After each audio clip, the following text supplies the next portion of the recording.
ہمارے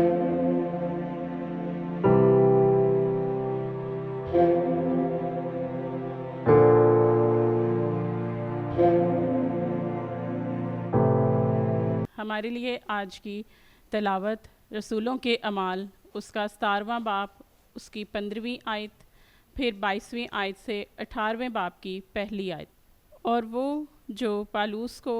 راہ دکھاتے تھے اسے ایتنی تک لے گئے، اور سلاس اور تیمتاؤس کے لیے یہ حکم لے کر روانہ ہوئے کہ جتنی جلدی ہو سکے میرے پاس آؤ۔ تب پالوس نے اریوس پاگس کے درمیان کھڑے ہو کر کہا، آئے ایتنی مردو، میں دیکھتا ہوں کہ تم ہر بات میں نہایت متعبد ہو، کیونکہ میں نے سیر کرتے اور تمہارے معبودوں پر نظر کرتے ہوئے ایک قربان گاہ پائی جس پر یہ لکھا تھا، خدائے مجہول کے لیے، پس جسے تم بغیر معلوم کیے پوجتے ہو، میں تمہیں اسی کی خبر دیتا ہوں، جس خدا نے دنیا اور سب کچھ جو اس میں ہے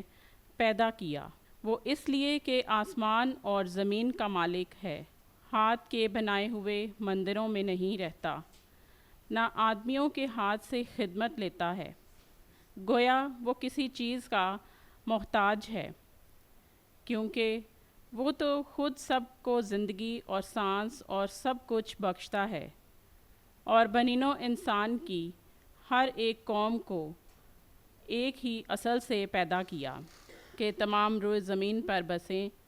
ان کی میعادیں اور سکونت کی حدود معین کیں، تاکہ خدا کو ڈھونڈیں، شاید کہ ٹٹول کر اسے پائیں، اگرچہ وہ ہم میں سے کسی سے دور نہیں، کیونکہ اسی میں ہم حیات اور حرکت اور ہستی رکھتے ہیں، جیسا کہ تمہارے شاعروں میں سے بھی بعض نے کہا کہ ہم تو اسی کی نسل بھی ہیں، پس جب کہ ہم خدا کی نسل ہیں تو مناسب نہیں کہ یہ خیال کریں کہ خدا سونے یا چاندی یا پتھر کی مانند ہے، جو آدمی کے ہنر اور تدبیر سے گڑھے جاتے ہیں۔ پس خدا جہالت کے اوقات سے چشم پوشی کر کے اب ہر جگہ کے سب آدمیوں کو خبر دیتا ہے کہ توبہ کریں، کیونکہ اس نے ایک دن ٹھہرایا ہے جس میں وہ راستی سے دنیا کی عدالت اس آدمی کی معرفت کرے گا جسے اس نے مقرر کیا ہے، اور اسے مردوں میں سے زندہ کر کے یہ بات سب پر ثابت کر دی ہے۔ جب انہوں نے مردوں کی قیامت کی بات سنی تو بعض ٹھٹھا مارنے لگے، اور بعض نے کہا، یہ بات ہم